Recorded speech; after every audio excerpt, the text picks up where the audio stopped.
오늘 하나님께서 우리에게 주신 말씀은 시편 1편 1절로 3절에 있는 말씀입니다. 복 있는 사람은 악인들의 꾀를 따르지 아니하며 죄인들의 길에 서지 아니하며 오만한 자들의 자리에 앉지 아니하고 오직 여호와의 율법을 즐거워하여 그의 율법을 주야로 묵상하는 자로다. 그는 시냇가에 심은 나무가 철을 따라 열매를 맺으며 그 잎사귀가 마르지 아니함 같으니 그가 하는 모든 일이 다 형통하리로다. 오늘 시편 1편에 보면 아름다운 시가 나오는데 복 있는 사람은 어떤 사람이다 하는 게 나옵니다. 한마디로 표현하면 복 있는 사람은 어떤 사람인가요?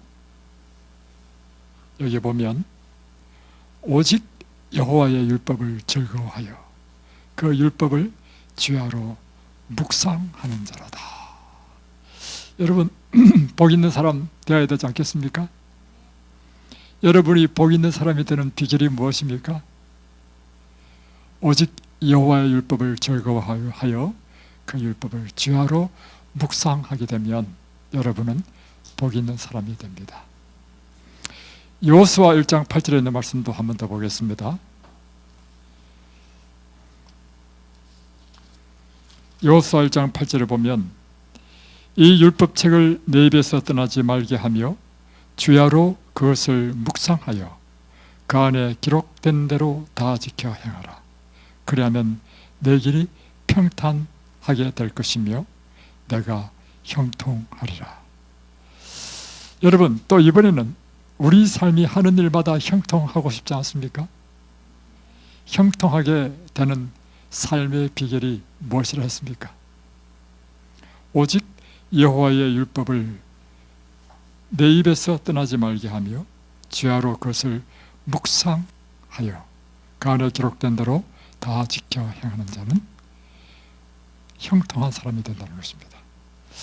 그래서 오늘은 우리가 이 세상에서 복 있는 사람, 형통하게 되는 삶의 비결인 말씀을 묵상하는 것에 대해서 함께 좀 보고자 합니다.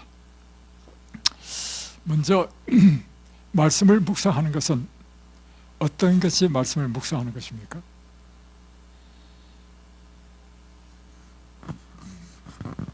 자, 오늘 제목을 이렇게 제가 한번 정해봤습니다.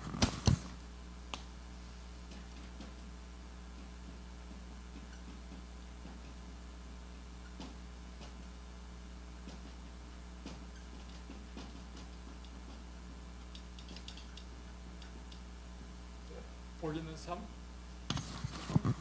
삶의 비결. 그것은 하나님의 말씀을 묵상하는 것이라 했습니다.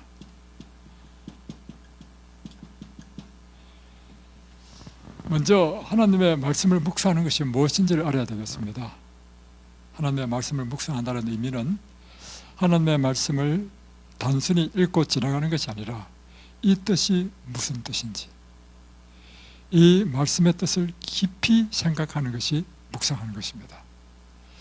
그리고 첫 번째, 깊이 생각한다.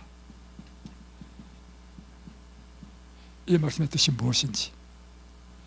두 번째는 이 말씀을 하나님께서 오늘 나에게 주신 말씀으로 받아들이는 것입니다. 하나님께서 주신 말씀이다. 세 번째는 그래서 이 하나님께서 주신 이 말씀을 내가 깊이 생각한 다음에 이 말씀이 오늘 나에게 적용하는 것, 내 삶에 적용하는 것, 이것이 말씀을 묵상하는 것입니다. 그래서 여러분이 말씀을 읽을 때 단순히 무슨 소설책 읽듯이 이렇게 읽는 것은 말씀을 묵상하는 것이 아닙니다. 하나님의 말씀은 그 의미를 깊이 생각하고 오늘 하나님께서 왜 이 말씀을 주셨을까?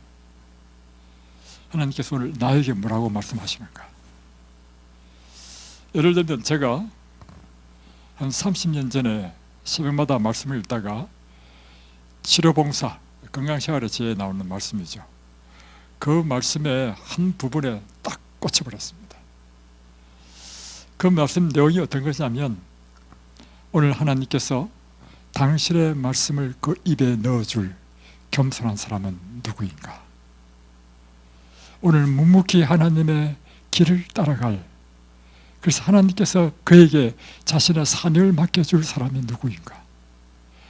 그 구절이 나오는데요, 그 구절이 나한테 얼마나 감동을 주는지.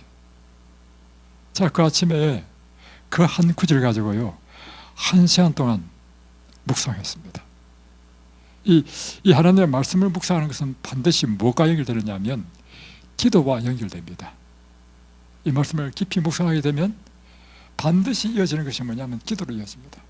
하나님, 오늘 이 말씀이 내 삶 속에 역사하게 해달라고, 아니면 이 말씀에 넣어가지고 내가 이런 사람이 되고 싶다고, 나로 하여금 이런 사람이 되게 해달라고, 이렇게 연결되죠. 이게 말씀의 묵상입니다. 그런데 이 말씀의 묵상을 영어로 표현하면요, 메디테이션입니다.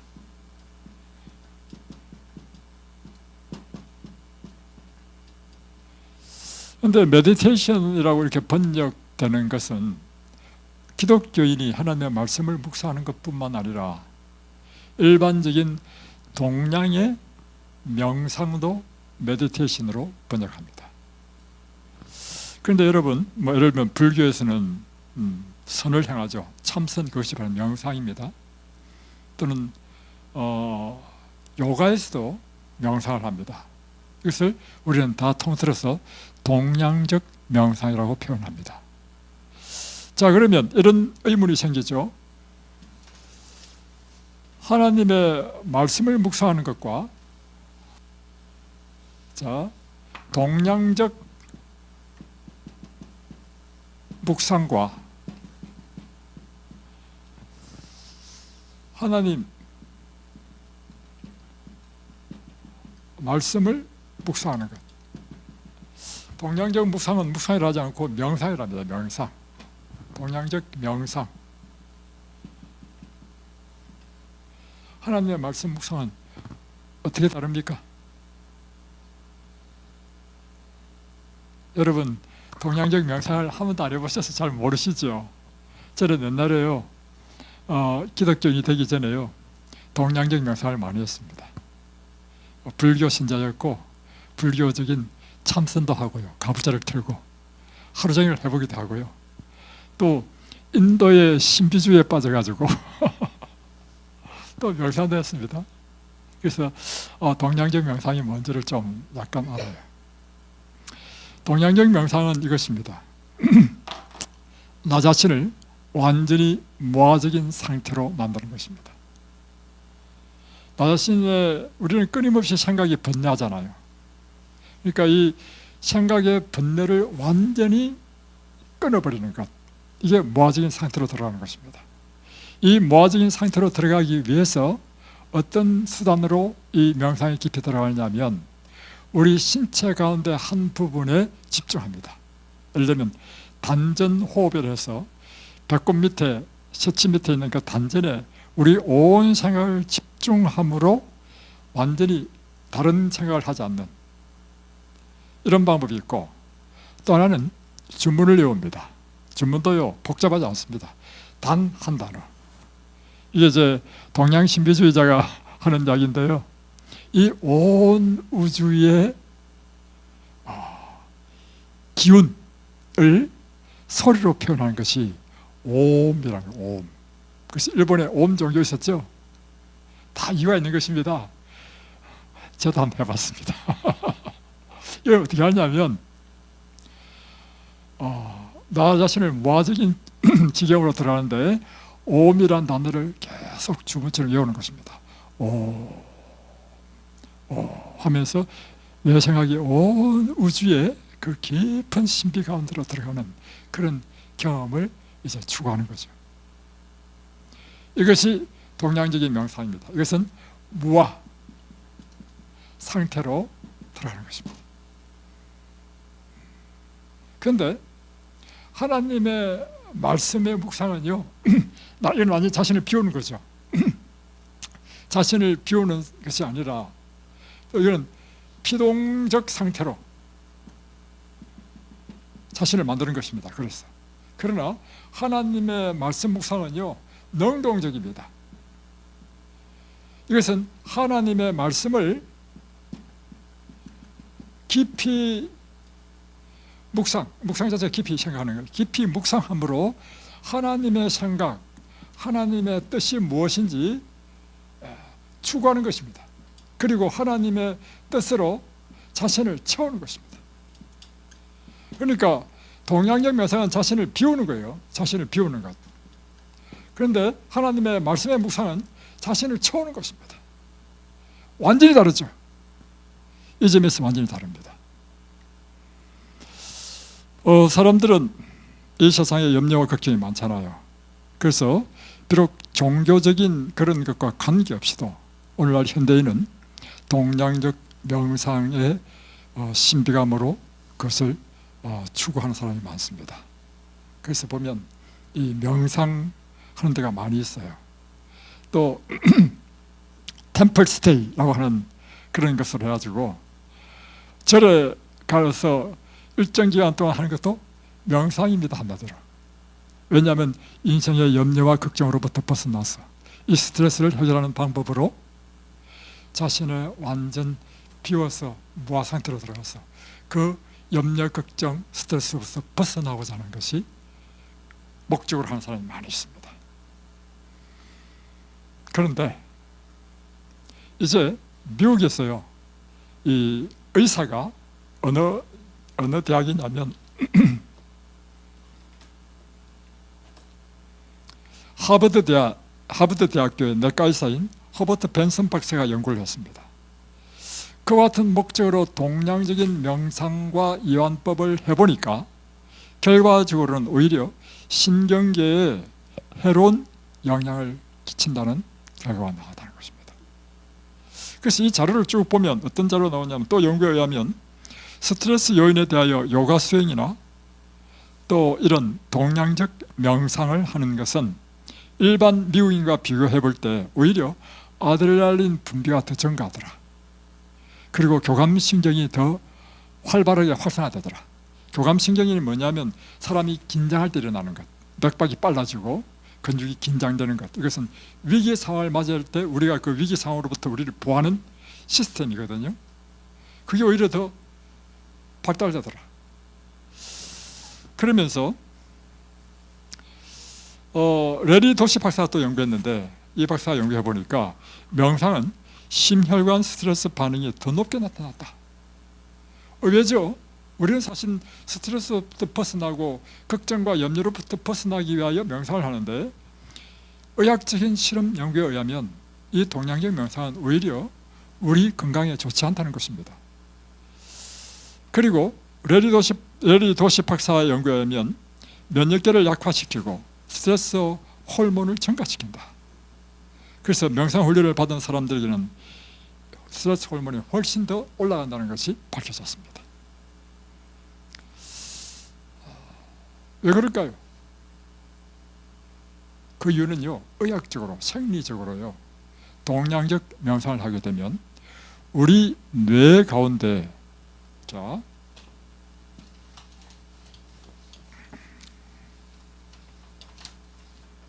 우리 사람이 있잖아요.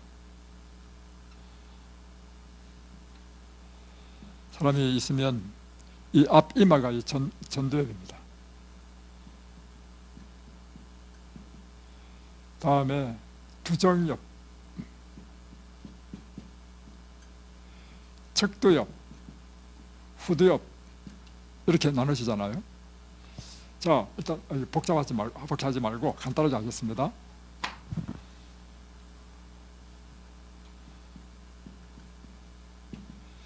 전두엽이 있는데, 전두엽은요,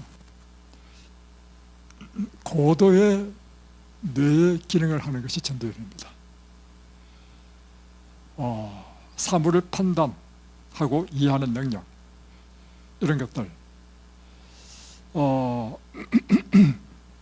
그래서 하나님께서 우리와 교통하는 것은요, 이 전도엽을 통해서 교통합니다. 그래서 다른 동물들은요, 이 사람 안에 갖고 있는 특징이 있는데, 사람은 전도엽이 전체 내에 33%에서 35%를 차지합니다. 굉장히 많은 부분을 차지해요. 그런데 다른 동물들은요, 전체 뇌에 비해서 전두엽이 차지하는 비율은요 3%, 5%밖에 안 됩니다. 제일 머리가 좋다는 침팬지조차도요 10%가 안 돼. 그러니까 사람과 동물은요 생리학적으로 하나님께서 다르게 창조하셨어요. 어떻게 창조했냐면, 하나님께서는 영적인 존재로 창조했다는 사실을 우리는 알 수 있는 것입니다. 자, 그런데 동양적 명상을 하게 되면 어디가 발달하느냐면, 활성화되느냐면, 이 뒤에 편도체가 있습니다. 이 편도체가 활발하게 깨어나. 이 편도체는 두려움, 염려, 걱정, 그리고 우울감. 사람이 우울해지는 거겠죠. 이 편도체 자극을 받으면 무엇이 일어나냐면 아드레날린 호르몬이 나옵니다. 그리고 또 교감신경이 활성화됩니다. 그런데 동양적 명상을 하니까 일어나는 현상이 뭐냐면, 자 보세요. 자신을 무아적인 상태로 만드니까 무슨 활동을 안 하냐면, 전두엽은 완전히 스톱 상태가 되어버려요. 이게 중요한 것입니다. 완전히 자신을 비운다고, 염려와 걱정을 없이 한다고, 내 자신을 완전히 비운다고 하면서 무아적인 상태로 딱 들어가 버리면 일어나는 일이, 전두엽은 활동할 게 없어. 전두엽과 편도체는요 실소 관계에 있어.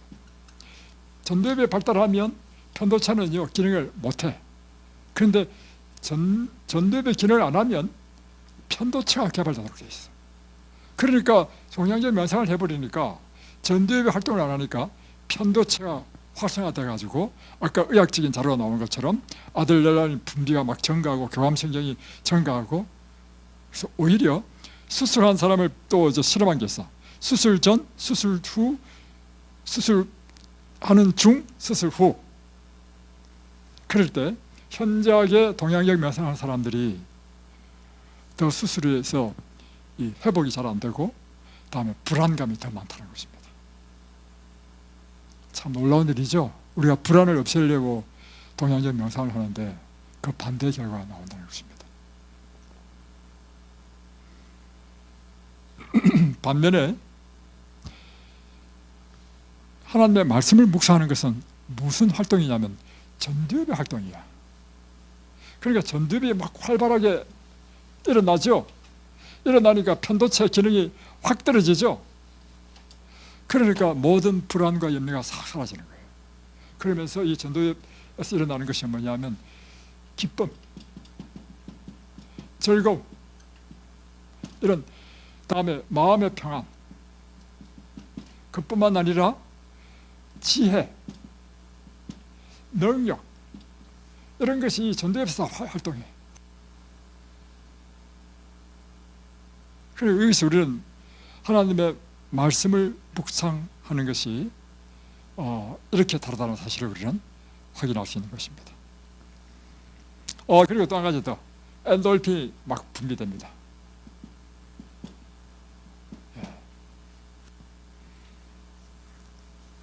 여러분, 자, 왜 똑같은 명상인데 이와 같이 결과가 다른가? 이제 이 생리적인 구조를 이해하니까 이해가 되겠죠? 한번 보겠습니다.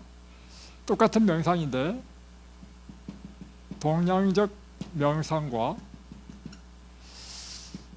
하나님의 말씀을 묵상하는 것, 기독교적인 명상이라고 할 수 있죠. 이 차이가 몇 개 나는가? 첫 번째는 동양적 명상은 목적이 비움입니다. 비움. 그래서 아까 이야기한 것처럼 무아적인 상태로 들어가는 것입니다. 그러니까 그 결과 전두엽이 활동을 못하는 것입니다. 그러니까 반대로 편도체가 활성화된다는 것입니다. 그래서 오히려 불안, 염려, 그리고 스트레스 호르몬이, 아드레날 호르몬이 더 증가한다는 것이죠. 대신에 하나님의 말씀을 묵상하는 것은 체험입니다. 무엇으로 채우느냐? 하나님의 말씀으로 채운다는 것입니다. 하나님의 말씀의 이 뜻이 무엇인지를 우리가 깊이 생각하면서 하나님의 뜻과 하나님의 생각을 우리가 점점 채우게 되고,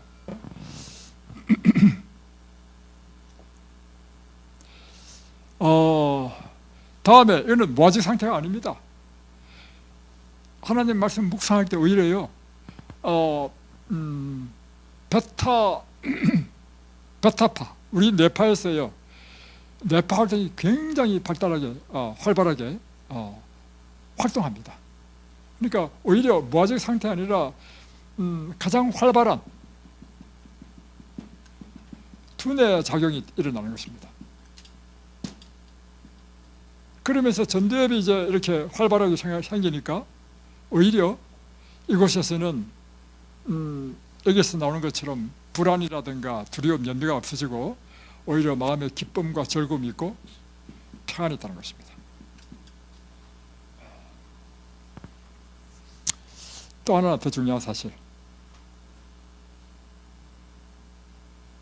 아주 중요한 것인데요, 결국에는 이 비워진 이곳에 무엇이 들어오냐고요. 바로 그것입니다. 동양적 명상하면요, 왜 사람들이 동양적 명상에 빠지느냐면 신비적인 체험을 할 수 있습니다. 그런데 여러분, 이 세상은요, 영이 딱 두 가지밖에 없습니다. 하나님의 영과 사단의 영입니다.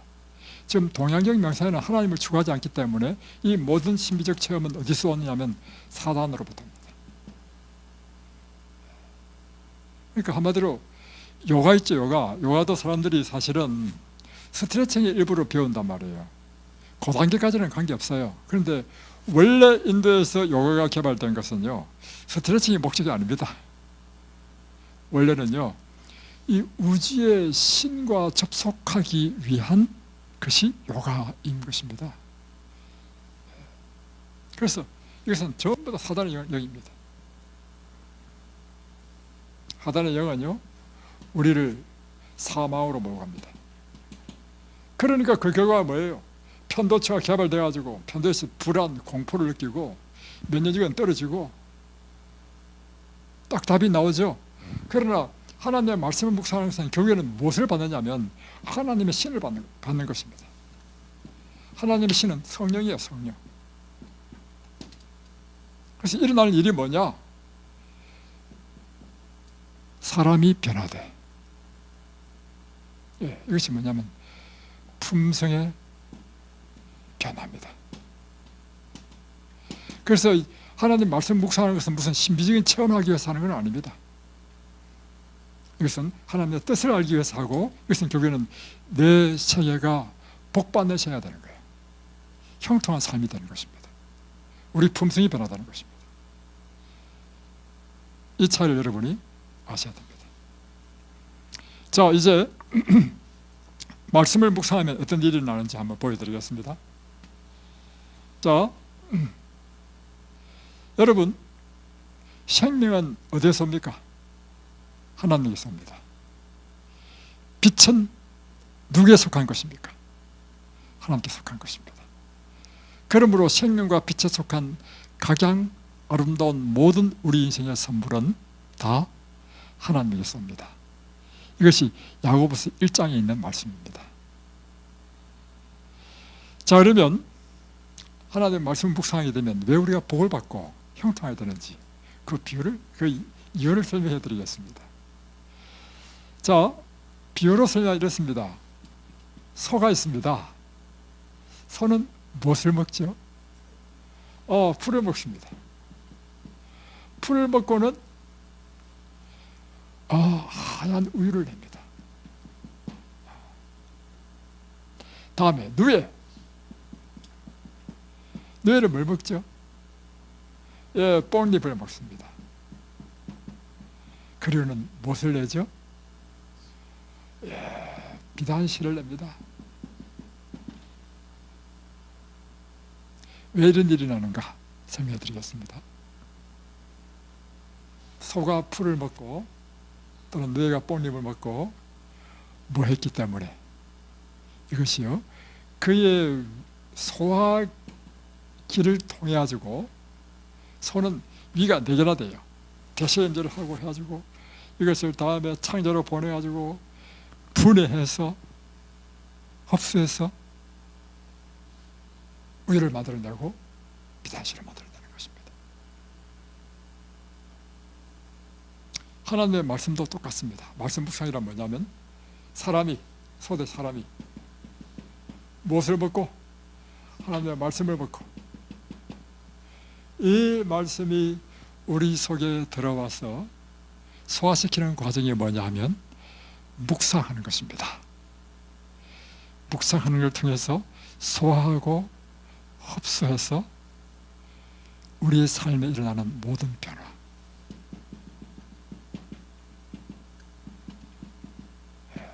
이게 말씀 묵상의 능력인 것입니다.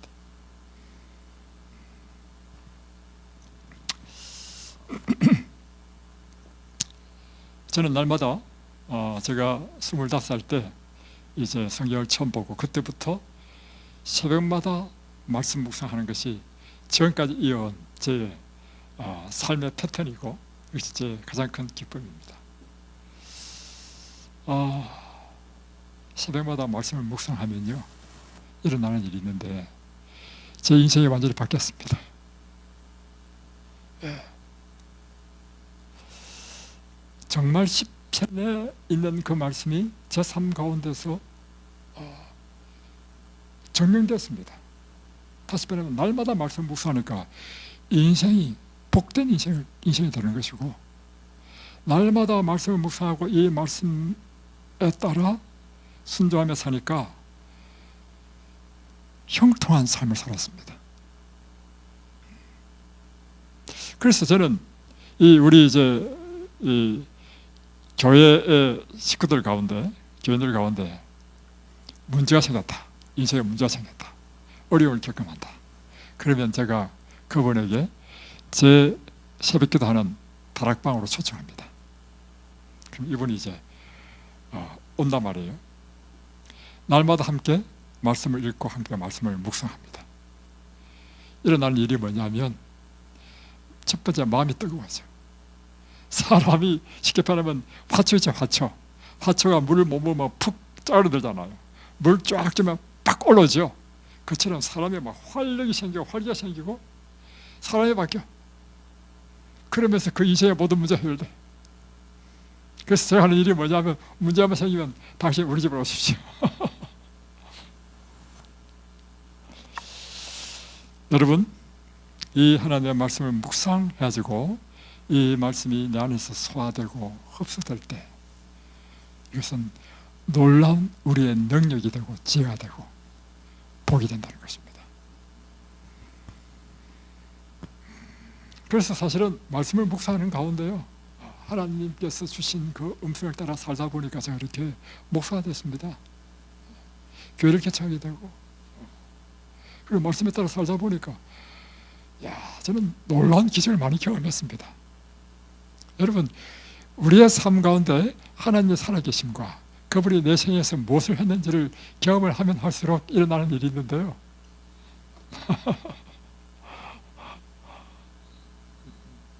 하나님께서 주시는 강력한 자신감, 확신이 우리를 지배하게 되는 것입니다. 이것은요, 다른 사람이 물들일 수 없어. 여러분도 그렇게 되시길 바랍니다. 그래서 저는 때를 보면, 성경에 보면 사도 바울이 이런 말을 하잖아요. 너는 나를 본받아라.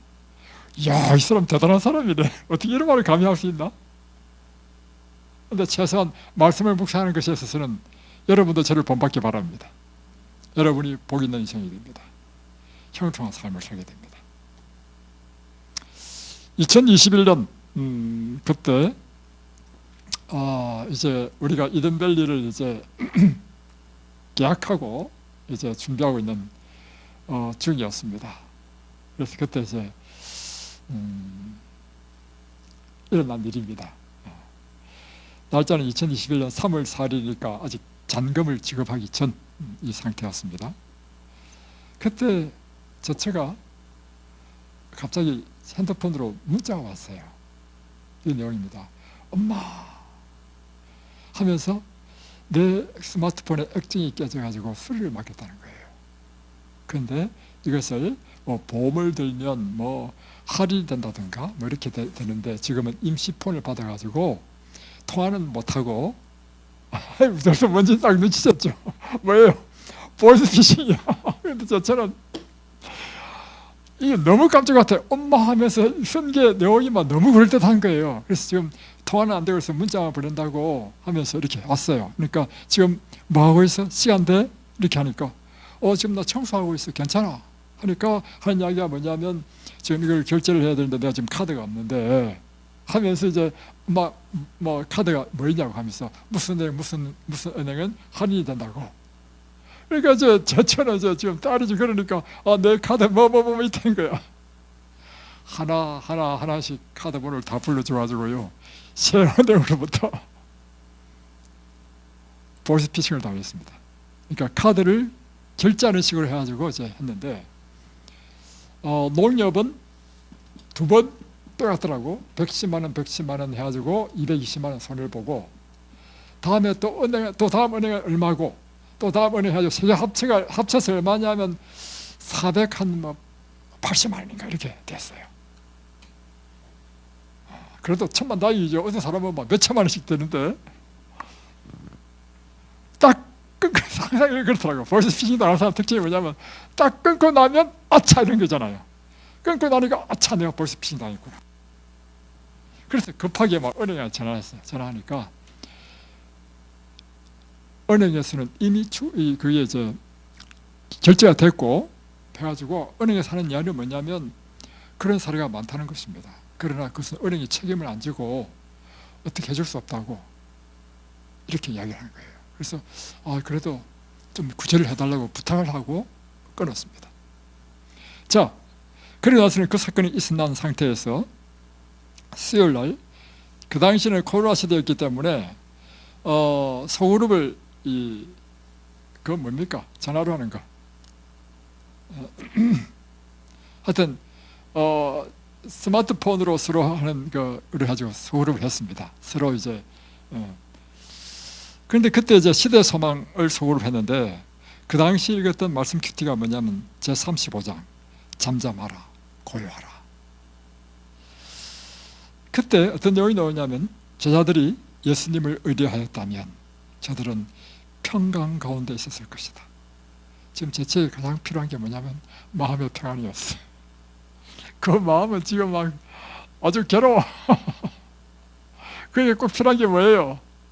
마음의 평강이 아니겠습니까? 근데 그때 읽은 말씀이 고요하라 잠잠하라 하면서 만약 제자들이 예수님을 신뢰했더라면 그 폭풍 속에 정말 생명의 위기 가운데 얼마나 두려워했습니까 제자들이. 그래서 평강을 얻지 못하겠죠. 그런 상황 속에서도 마음의 평강을 얻었을 것이다. 그러니까 그렇다면 이게 바로 말씀 묵상입니다. 그렇다면 지금 제자들 상태와 내 상태를 비교해 보니까 비슷해. 물론 제자들은 내보다 더 심한 상태였어. 그 심한 상태에서도 하나님께서는 만약에 그들이 예수님을 신뢰했다면 마음의 평강을 얻었을 것이라고 한다면 나는 예수님을 신뢰하고 있지 않네? 그러면 안 되지.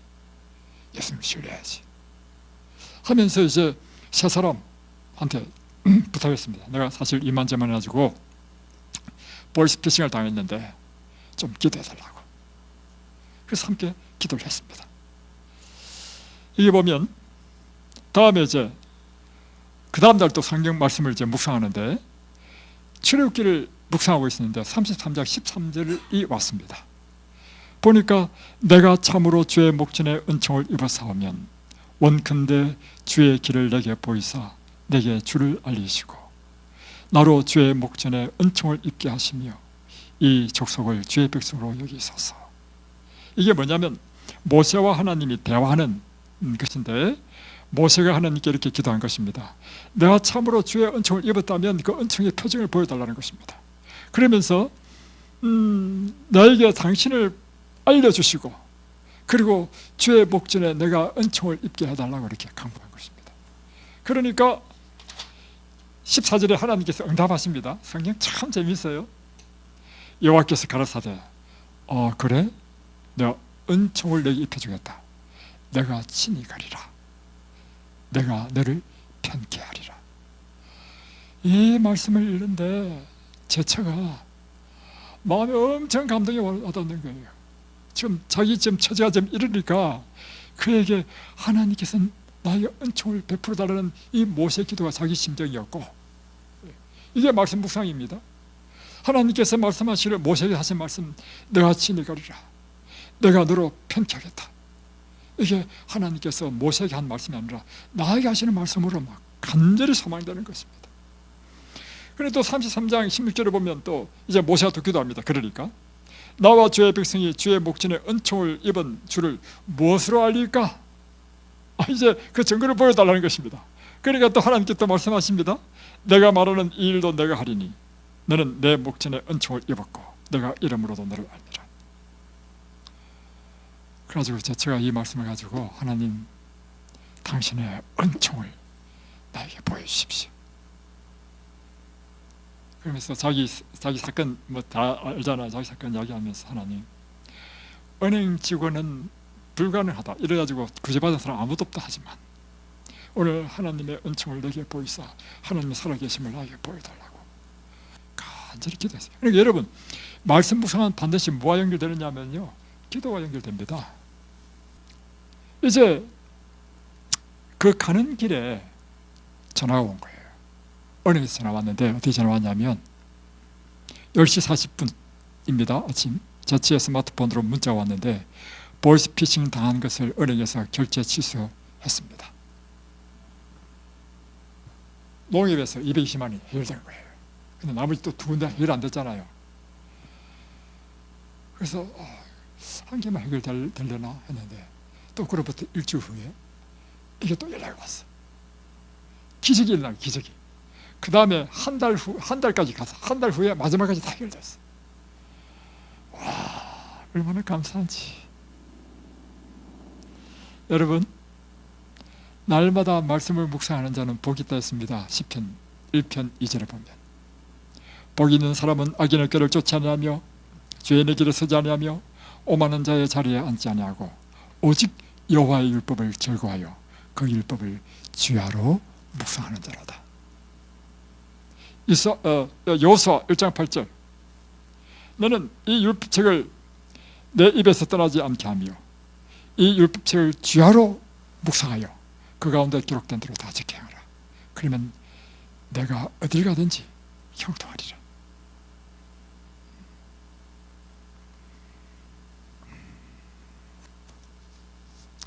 자, 여러분 말씀 묵상법을 좀 하고 이제 마치겠습니다.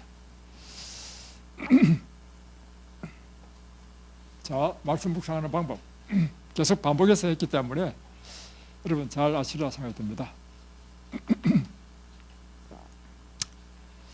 첫 번째, 이 영적인 이런 것은 우리의 실제적인 삶으로 이제 우리가 이해하도록 했다 했죠. 그래서 말씀 묵상 방법도 우리의 일반적인 삶에서 우리는 그 원리를 알 수 있습니다. 이것은 우리가 음식을 먹는 것과 똑같습니다. 음식을 먹을 때 일단 음식을 먹어야 되죠. 이 음식을 먹어야 그 다음에 이 음식을 소화시키고 우리 몸에, 그러니까 제일 어려운 환자는 뭐냐면 음식을 못 먹는 환자는 살 방법이 없습니다. 그죠? 일단 음식을 먹을 수 있어야만이 살 수 있어. 마찬가지로 여러분 영적인 법칙도 마찬가지입니다. 영적으로 살아나기 위해서는 먼저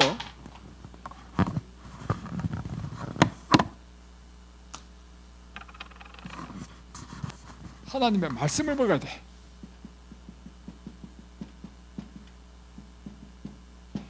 말씀 묵상 제일 중요한 것은 뭐냐면 날마다 규칙적으로 하나님의 말씀을 먹는 시간을 가져야 됩니다. 이게 덜쑥날쑥 기분 좋을 때는 막 왕창 읽다가 어떤 때는 안 읽고, 이거는 말씀 묵상이 아닙니다. 여러분, 밥을 이렇게 할 수 있나요? 뭐 어떤 때는 막 폭 시켰다가 그 다음날 굶고 이러면 위장병 걸리고 죽습니다. 똑같이 원리가 날마다 정한 시간에 딱 먹는 것입니다. 그래서 제가 이 성경 읽으면서 굉장히 인상적인 걸 읽었습니다. 뭐냐면 성경에는 말씀을 읽는 것을요, 말씀을 먹는다라고 표현했습니다. 요한계시록 10장에 보면요, 계시를 받는 요한에게 천사가 두루마기를 주면서 이걸 갖다 먹으라 했잖아요. 두루마기가 뭐예요? 그 당시 성경은 두루마기에 다 기록했기 때문에 성경을 이야기하는 것입니다. 그뿐만 아니라 예레미야서 15장 6절에 보면 내가 주의 말씀을 얻어먹었사오니 주의 말씀은 나에게 기쁨이요, 이렇게 나오잖아요. 뭐라고 표현했습니까? 얻어먹었다.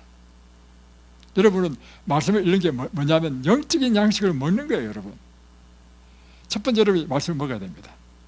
두 번째, 이 먹은 음식이 내 영양가 되기 위해서는 뭐가 되어야 되냐면 소화를 시킬 수 있어야 돼. 소화시키고 다음에 흡수가 돼야 돼. 그래야 이것이 내 몸에 영양분이 될 거 아닙니까?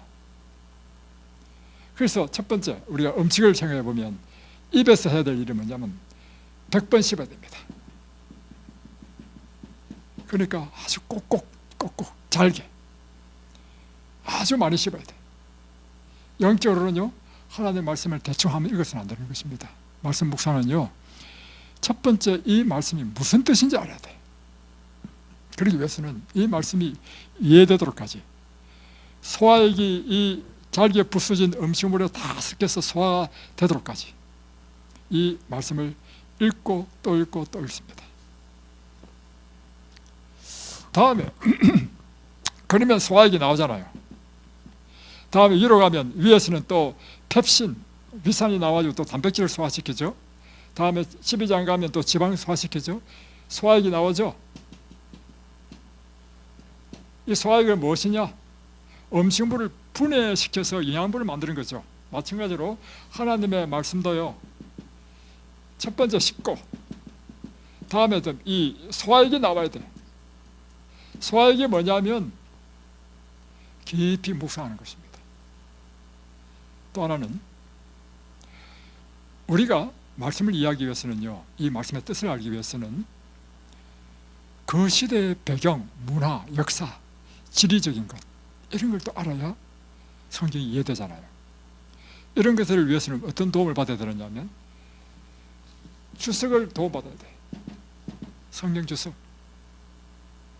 성경 주석을 읽고 이게 이런 뜻이구나, 그 당시 환경이 이런 환경이었구나 할 때 이 말씀이 잘 이해되죠.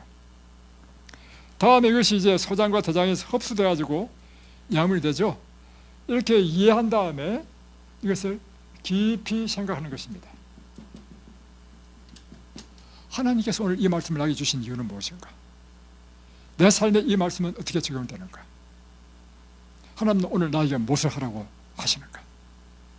이것이 내 삶에 적용하는 것이죠. 이것이 말씀 묵상하는 방법입니다. 보험교육자에 보면 이렇게 되어 있습니다. 이 세상에서 지식과 교양을 위해 가장 좋은 책은 성경이다. 성경 연구는 지식을 더하고 기억력을 강하게 하며 사람의 철학에 대한 모든 연구보다 더욱 이지력을 예민케 한다. 그래서 노설을 불문하고 모든 교육자들에게 내가 전하고자 하는 기별은 이것이다. 곧 기도와 성경 연구와 자성하는 시간, 말씀을 묵상하는 시간을 엄중히 지키라는 것이다. 날마다 일정한 시간을 내어 성경을 연구하며 하나님과 교통하라. 그렇게 함으로써 신령한 힘을 얻고 하나님의 은혜 안에서 점점 자라나게 될 것이다. 기도하겠습니다.